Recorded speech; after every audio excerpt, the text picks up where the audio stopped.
வணக்கம் யூடியூப் நேயர்களே. வைரநெஞ்சம், டாக்டர் சிவா, வைரநெஞ்சம் இந்த இரண்டு படங்களுமே ஒரே நாளில் வெளியானது குறிப்பிடத்தக்கது. 1969 தீபாவளி திருநாளில் சிவந்த மண்ணும் ஒரு மாதத்துக்கு பின்பு தர்த்தி படமும் வெளியாயின. சிவந்த மண் நன்றாக ஓடி வசூலை குவித்தது. அதே நேரம் தர்த்தி இந்தி படம் ஸ்ரீதருக்கு நஷ்டத்தை ஏற்படுத்தியது. இந்த நேரத்தில் சிவாஜி கணேசனை கதாநாயகனாக வைத்து ஹீரோ 72 என்ற படத்தை அறிவித்தார் ஸ்ரீதர். அந்த படமே பின்னர் வைரநெஞ்சம் என்றானது. இந்த படத்தின் கதாநாயகியாக பத்மபிரியா என்ற புது நடிகையை அறிமுகம் செய்ய தீர்மானித்தார். அசப்பில் பார்ப்பதற்கு ஹேமா மாலினியைப் போலவே இருந்தார். இந்த சமயத்தில் திடீரென்று ஹீரோ 72 படத்தை நிறுத்தி வைத்துவிட்டு தெலுங்கில் நாகேஸ்வர ராவ் நடித்து வெளியான தசரா புலுடு என்ற படத்தை தமிழில் சிறிது மாற்றங்களுடன் எம்ஜிஆரை வைத்து எடுக்கப் போவதாக ஸ்ரீதர் தன் நண்பர் கோபுவிடம் கூற, அதற்கு பெரும்பாலும் தெலுங்கில் நாகேஸ்வர ராவ் நடிக்கும் படங்களை தமிழில் எடுக்கும்போது சிவாஜியை வைத்துத்தானே எடுப்பது வழக்கம் என்று கோபு சுட்டி காட்டியும் அதை ஸ்ரீதர் பொருட்படுத்தாததால் கோபுவுக்கு ஸ்ரீதர் எடுக்கும் இந்த திடீர் மாற்றம் பிடிக்காததால் அவரை விட்டு சற்று ஒதுங்கி இருக்க நினைத்தார் கோபு. எம்ஜிஆர் நடிக்கும் ஸ்ரீதரின் உரிமை குரல் என்ற அறிவிப்பை தாங்கிய விளம்பரங்கள் செய்தித்தாள்களில் வெளிவந்தன. விளம்பரங்கள் வந்த வெள்ளிக்கிழமை இரவு MS விஸ்வநாதன் கோபுவுக்கு போன் போட்டு, உங்கள் நண்பர் இப்படி பண்ணிட்டாரே, சிவாஜியை வைத்து எடுக்காமல் எம்ஜிஆரை வைத்து எடுப்பது அவருக்கு அதிர்ச்சியாக இருந்தது என்று விஸ்வநாதன் கேட்க, அதற்கு கோபு, அது அவரோட முடிவு விசு, நான் அந்த படத்தில் இல்லை, பணி புரியவில்லை என்பதை என்று சொன்னார். மறுநாள் சிவாஜி கோபுவை அழைக்க திருச்சி கே. அருணாச்சலத்துடன் சிவாஜியை காண சென்றார் கோபு. சிவாஜி சற்று வருத்தத்துடன் தான் பேசினார். என்ன ஆசாரி இப்படி செஞ்சுட்டாரேன்னு வருத்தமாக இருக்கு. சரி, ஹீரோ 72 படத்தை என்ன செய்ய போகிறார் உன்னோட நண்பர்? பிரச்சனைன்னு என்கிட்ட சொல்லியிருந்தா நான் கூட பைசா வாங்காம நடிச்சு கொடுத்துருப்பேனே என்று கேட்டார். நானும் இப்ப ஸ்ரீதர் கூட இல்லை, தனியா படங்கள் பண்ணிட்டு இருக்கேன் என்று கோபு கூற, சிவாஜிக்கு என்ன தோன்றியதோ, நீ நம்ம ஆளாச்சே ஆச்சாரி என்று கோபுவை இறுக கட்டிக்கொண்டார் சிவாஜி. எப்படி இருந்தாலும் எம்ஜிஆர் சிவாஜி நட்சத்திர யுத்தத்தில் ஸ்ரீதர் சிக்கிவிட்டார், நாமாவது ஒதுங்கி நிற்போம் என்று முடிவு செய்தார் கோபு. அதன் பிறகு ஸ்ரீதரை சந்தித்த கோபு, உரிமை குரல் வெற்றிக்கு வாழ்த்துக்கள். ஸ்ரீதர், அதே நேரம் நீ ஏன் சிவாஜி அண்ணனுடன் சமரசம் செய்து கொண்டு பாதியிலேயே நிற்கும் ஹீரோ 72 படத்தை முடிக்கக்கூடாது? எம்ஜிஆர் சிவாஜி 2 பேரையும் இயக்கினால் உனக்கு பெருமைதானே என்று ஸ்ரீதரிடம் கோபு சொல்ல, உடனே அந்த யோசனையை ஏற்று ஹீரோ 72 படத்தின் பெயரை வைரநெஞ்சம் என்று மாற்றி மீதி இருக்கும் பகுதிகளுக்கான படப்பிடிப்பை நடத்தப் போவதாக அறிவிக்க, சிவாஜி மன வருத்தங்களை எல்லாம் விட்டுவிட்டு பெருந்தன்மையுடன் கால்ஷீட் கொடுக்க மீதி படம் வளர்ந்து 1975 படம் வெளியானது. இதே கதையை ஹிந்தியில் ஜிதேந்திரா, ஹேமா மாலினி, அமிதாப் பச்சன் நடிக்க கெசர் ரோசல் என்ற பெயரிடம் தயாரித்தார். இந்த 2 படங்களுமே அதிக காலதாமதமாகி வெளிவந்து எதிர்பார்ப்புக்கு ஏற்றவாறு அமையவில்லை.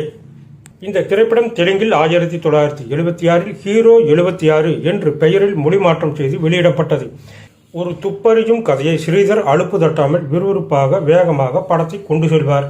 படத்தின் பின்னணி இசை சரியில்லை. சிவாஜி கணேசன் படம் ஆரம்பித்து 30 நிமிடங்கள் கழித்துத்தான் அறிமுகம் ஆவார்.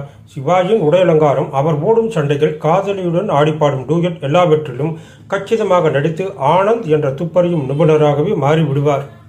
படத்தில் நகைச்சுவை காட்சிகளே இல்லாதது ஒரு புதுமை. இந்த படம் ஹீரோ 72 என்று புதுமை தலைப்புடன் ஆரம்பிக்கப்பட்டு படம் முடிந்து வெளிவரும்போது வைரநெஞ்சம் என்று பெயர் மாற்றம் செய்யப்பட்டது. இந்த திரைப்படத்தில் சிவாஜி கணேசன் சூட்கேஸ் வைத்துக்கொண்டு போடும் 2 சண்டை விறுவிறுப்பாக இருக்கும். படத்தில் சிவாஜி பத்மபிரியா பாடும் காதல் டூயட், செந்தமிழ் பாடும் சந்தனக்காற்று பாடல் மிகவும் சூப்பர் ஹிட்டான பாடல். இந்த திரைப்படத்துக்கு ஹீரோ 72 என்று பெயர் வைக்க காரணமாக அமைந்தது 1972 நடிகர் திலகத்தின் திரைப்படங்கள் அடைந்த தொடர் வெற்றிகள்.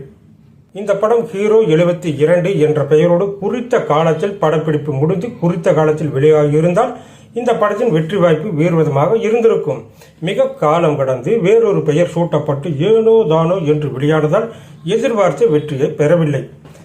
ஸ்ரீதர் படங்களிலேயே மிக அழகான மிக இளமையான நடிகர் திலகத்தை இந்த படத்தில் காணலாம். இத்தனைக்கும் அவர் படங்களிலேயே பின்னாளில் வந்த படம். இதையடுத்து சில ஆண்டுகள் கழித்து இந்த இருவர் கூட்டணியில் இறுதி படமாக மோகன புன்னகை வந்தது.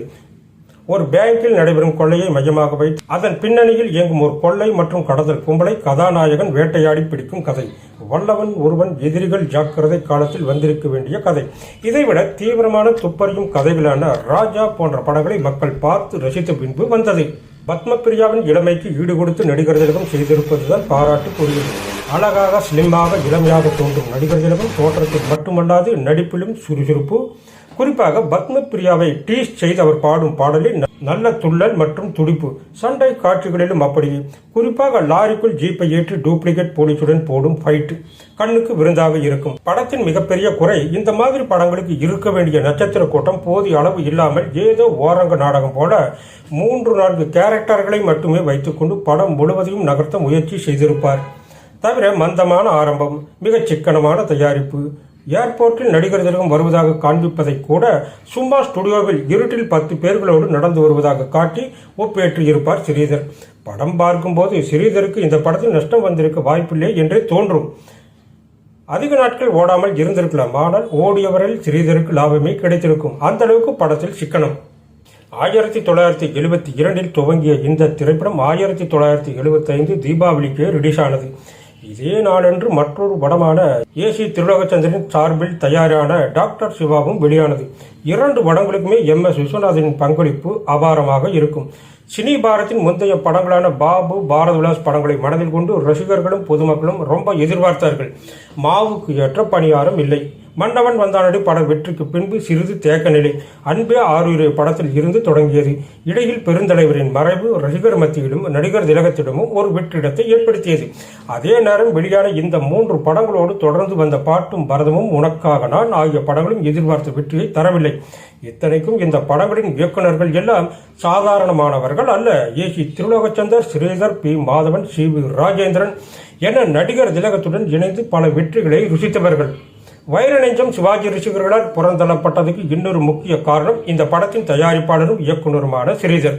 இந்த படம் தயாரிப்பில் இருந்தபோது மாற்று முகாமுக்கு தாவி வைரநெஞ்சம் வெளியாவதற்கு சரியாக 1 வருடத்துக்கு முன்பு ஒரு படத்தை தயாரித்து வெளியிட அது வெற்றியடைய, அந்த வெற்றியின் மூலமாக தன்னுடைய கடன் தொல்லைகளில் இருந்து மீண்டதாக அவர் சொல்லப்போக அது திரிக்கப்பட்டு அவர் நடிகர் திலகத்தை வைத்து எடுத்த முந்தைய படம் மூலம்தான் கடனாளி ஆனார் என்று மாற்று முகாமால் பரப்பப்பட சிவாஜி ரசிகர்கள் வெகுண்டார்கள். அதனால் வைரநெஞ்சம் என்றொரு படம் தயாரிப்பில் இருந்ததையே மறந்து போனார்கள். அவர்கள் கவனம் முழுக்க டாக்டர் சிவாவின் பக்கமே இருந்தது. ஆக வைரநெஞ்சம் ஏனோ தானோ என்று வெளியாகி ஏனோ தானோ என்று ஓடி ஒரு வழியாக 5 வாரங்களை மட்டுமே கடந்தது.